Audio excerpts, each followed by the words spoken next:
കാസർഗോഡ് പൈക്കിയിൽ ഉസ്താദിന്റെ കാർ കത്തിച്ച സംഭവത്തിൽ ഞെട്ടിക്കുന്ന വിവരങ്ങൾ പുറത്ത്. പ്രതിയെ അതിസാഹസികമായി പിടികൂടി. കുറ്റസമ്മതത്തിൽ ഞെട്ടി പോലീസ്. 51കാരനെ പിടികൂടിയത് മലപ്പുറത്തെ ഭാര്യ വീട്ടിൽ നിന്നും.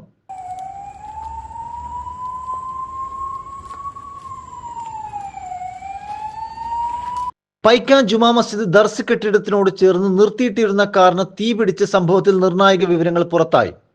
കാറിന് തീ കൊളുത്തിയതാണെന്ന് തെളിഞ്ഞു. പ്രതിയെ പിടികൂടിയിട്ടുണ്ട്. വ്യാഴാഴ്ച പുലർച്ചെ 2 മണിയോടെയാണ് നാടിനെ ഞെട്ടിച്ച സംഭവം നടന്നത്. ബദിയടുക്ക പോലീസ് നടത്തിയ നിർണായക അന്വേഷണമാണ് അതിവേഗം പ്രതിയിലേക്ക് എത്താനായത്. പള്ളിയിലെ മുൻ ജീവനക്കാരനും മലപ്പുറം മുന്നിയൂർ സ്വദേശിയുമായ അബൂബക്കർ തന്നെയാണ് കേസിലെ പ്രതിയെന്ന് പോലീസ് വ്യക്തമാക്കി. കൃത്യം നടത്തി മലപ്പുറത്തേക്ക് മുങ്ങിയ പ്രതിയെ ബദിയടുക്ക പോലീസ് അതിസാഹസികമായി പിടികൂടുകയായിരുന്നു. ഭാര്യ വീട്ടിൽ നിന്നുമാണ് കസ്റ്റഡിയിലെടുത്തത്. 51 വയസ്സുള്ള പ്രതി പള്ളി കമ്മിറ്റിയോടും പള്ളിയിലെ ഇമാമിനോടുമുള്ള വൈരാഗ്യത്തിലാണ് കൃത്യം നടത്തിയതെന്ന് പോലീസ് പറഞ്ഞു. പ്രതി കുറ്റം സമ്മതിച്ചിട്ടുണ്ട്. കാസർഗോഡ് എത്തിച്ച പ്രതിയെ ഞായറാഴ്ച രാവിലെ തന്നെ ജഡ്ജിക്ക് മുന്നിൽ ഹാജരാക്കി റിമാൻഡ് ചെയ്തു. പ്രതിയുടെ കാലിനും കൈക്കും പരിക്കുകളുണ്ട്. കൈക്ക് ബാൻഡേജ് ചെയ്ത നിലയിലാണ്. കൃത്യം നടത്തി സ്കൂട്ടറിൽ മടങ്ങുമ്പോൾ വീണു എന്നാണ് പ്രതി പോലീസിനോട് പറഞ്ഞത്. കയ്യിൽ 10ഓളം സ്റ്റിച്ചുണ്ട് എന്നും പ്രതി പറയുന്നു. ബൈക്കിൽ നിന്നും വീണ കാര്യം പലരോടും പല രീതിയിലാണ് പ്രതി പറഞ്ഞിട്ടുള്ളത്. അദ്ദേഹത്തിന്റെ പ്രവൃത്തിയിലും പെരുമാറ്റത്തിലും സംസാരത്തിലും പൊരുത്തക്കേടുകളുണ്ട്. ആയതിനാൽ പ്രതിയെ തെളിവെടുപ്പിനായി കസ്റ്റഡിയിലെടുക്കുമ്പോൾ വിശദമായി ചോദ്യം ചെയ്യും. അതോടെ കൂടുതൽ കാര്യങ്ങൾ മനസ്സിലാക്കാൻ സാധിക്കുകയുള്ളൂ എന്നും പോലീസ് പറഞ്ഞു.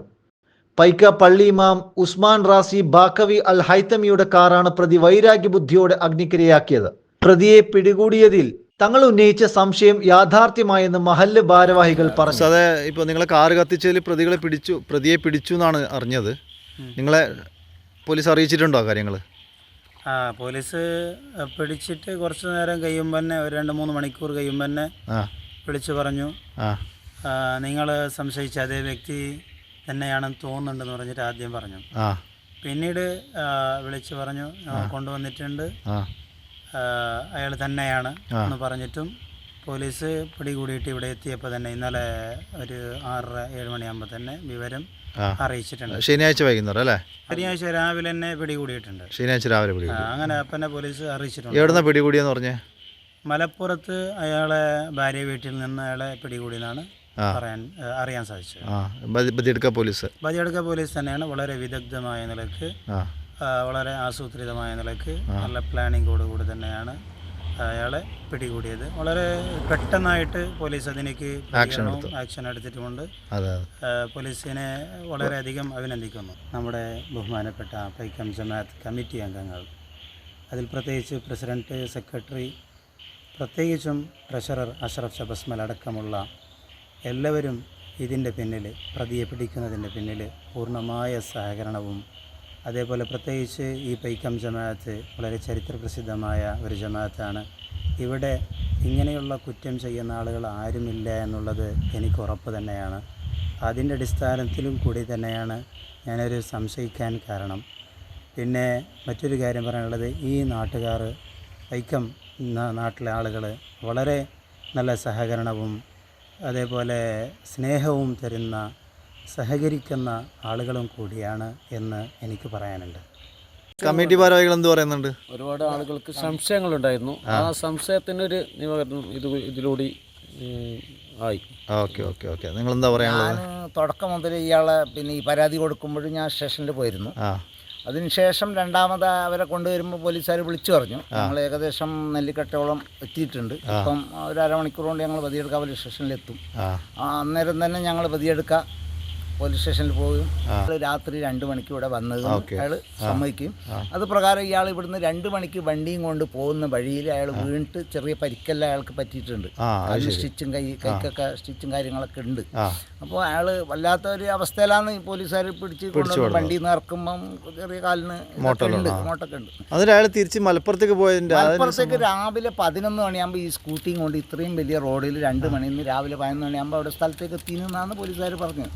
അപ്പോൾ അത്രത്തോളം സ്കൂട്ടി ഓടിച്ചിട്ട് മലപ്പുറത്തേക്ക് പോയി. ഓടിച്ചിട്ട് തന്നെ 250 കിലോമീറ്ററോളം ഇവിടുന്ന് ഓടിയിട്ടാണ് വീണതിന് ശേഷം ഈ തകർന്ന് കാലും കൈകൊണ്ട്. അല്ല, വേറെ ആരെങ്കിലും സഹായങ്ങൾ ഉണ്ടായിട്ടുണ്ടോ? സഹായം ഉണ്ടായതായി തോന്നില്ല. കാരണം അയാൾ ഇവിടെ നമ്മൾ CCTV ഒക്കെ പരിശോധിച്ചപ്പോൾ ഒരാളെ മാത്രമേ അല്ല ആ സ്കൂട്ടിയിൽ വരുന്നത് CCTV ഉണ്ടോ? ആ കാണുന്നുണ്ടല്ലോ, ഇവിടുത്തെ അടുത്ത CCTV കാണുന്നുണ്ട്. അയാൾ വരുന്നതായിട്ടുള്ള ഹെൽമെറ്റ് വെച്ചിട്ടുള്ളതാ? 2 CCTV അയാളെ ദൃശ്യമുണ്ട്. ഉണ്ടോ? ആ, അത് മാത്രമല്ല, ഇയാൾക്ക് ഒരു 4 ദിവസം മുമ്പ് അയാൾക്ക് ഭീഷണി സന്ദേശം അയച്ചിട്ടുണ്ട് ഉസ്താദിന്. ആ സന്ദേശം ഇയാളെ വാട്സപ്പിലൂടെ പോലീസിന് നമ്മൾ കൈമാറിയിട്ടുണ്ട്. അതുകൂടാതെ അയാൾ നമ്മളെ ഈ പള്ളീൻ്റെ താഴത്തെ റൂമിലാണ് അയാൾ താമസിച്ചിരുന്നത്. അപ്പം ആ റൂമിന് മുൻപേ പൂട്ടൊക്കെ ഉണ്ട്. അതിൻ്റെ താക്കോലും കാര്യങ്ങളും അയാളെ കയ്യിൽ തന്നെയായിരുന്നു. അതിൻ്റെ ചാവി അടക്കം അയാളെ ഇഷ്ടപ്രകാരം അയാൾ വേറൊരു പൂട്ടും കൂടി ആ റൂമിലേക്ക് ഇട്ടിട്ട് പൂട്ടിയിട്ട് അതിൻ്റെ ചാവിയും ഈ പൂട്ടിൻ്റെ അയാളെ സ്വന്തം പൂട്ടല്ല അതും എടുത്തിട്ടാണ് പോയത്. പോലീസിന്റെ സാന്നിധ്യത്തിലാണ് നമ്മൾ റൂം തുറന്നത്. ഇങ്ങനെയൊക്കെയുള്ള കാര്യങ്ങളാണ്. ഇപ്പം നിയമ നടപടികളായിട്ട് മുമ്പോട്ട് പോകും, അത്രേ ഉള്ളൂ. അല്ലാതെ പിന്നെ നമുക്കിത് പ്രത്യേകിച്ചിട്ടൊന്നും. പിന്നെ കമ്മിറ്റി എന്ന് പറഞ്ഞു കഴിഞ്ഞാൽ ഇവിടെ ചില അഭിപ്രായ വ്യത്യാസങ്ങൾ ഉണ്ടെങ്കിൽ ഞങ്ങൾക്ക് പിന്നെ അത് മുമ്പോട്ട് അങ്ങനെ കൊണ്ടുപോകാൻ പറ്റില്ലല്ലോ. പറഞ്ഞെങ്കിൽ ഇവിടെ നമുക്ക് ഒരുപാട് കുട്ടികളും കാര്യങ്ങളുള്ള, പിന്നെ ഇങ്ങനെയൊക്കെ ചെറിയ ഭീഷണി, ഈ ഭീഷണീന്റെ അടിസ്ഥാനത്തിലാണ് നമ്മൾ പിരിച്ചുവിടാൻ കാരണം.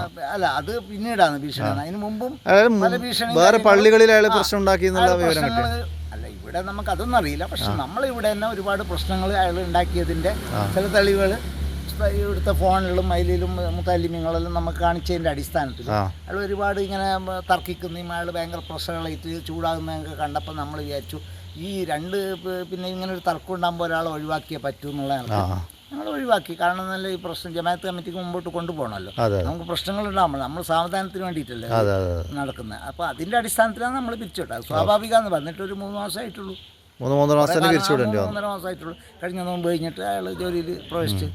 അപ്പോൾ അത് ഞങ്ങൾ ഒഴിവാക്കി, ഞങ്ങൾ വേറെ ആളെ എടുക്കുകയും ചെയ്തു. പോലീസ് പെട്ടെന്ന് നടപടിയെടുത്തു അല്ലേ? പോലീസ് വളരെ അഭിനന്ദനാർഹമാണ്. പോലീസിന്റെ നടപടി വളരെ, പോലീസിന്റെ ഭാഗത്തു നിന്ന് നല്ല കാര്യങ്ങൾ ഉണ്ടായിട്ടുണ്ട്. പോലീസ് നല്ല ഉടനെ ഒരു നിമിഷം പോലും പാഴാക്കാതെ ഈ കാര്യത്തിൽ ആത്മാർത്ഥമായിട്ടുള്ള പ്രവർത്തനം, പ്രത്യേകിച്ച് പതിയെടുക്കുക പോലീസ് നമ്മളെ ഈ പ്രദേശത്ത് കാലാകാലങ്ങളായിട്ട് നല്ല സമീപനവും സഹകരണമാണ്. കാരണം എന്താ പറഞ്ഞാൽ പോലീസിന്റെ ഭാഗത്ത് നിന്ന് ഇതുവരെ ആർക്കും ഒരു പരാതിയില്ല. വളരെ നല്ല പിന്നെ ഇൻസ്പെക്ടർമാരും അവിടുത്തെ എല്ലാ ഉദ്യോഗസ്ഥന്മാരാണ്. അവരൊക്കെ വളരെ അഭിനന്ദിക്കുന്നു ഞങ്ങൾ.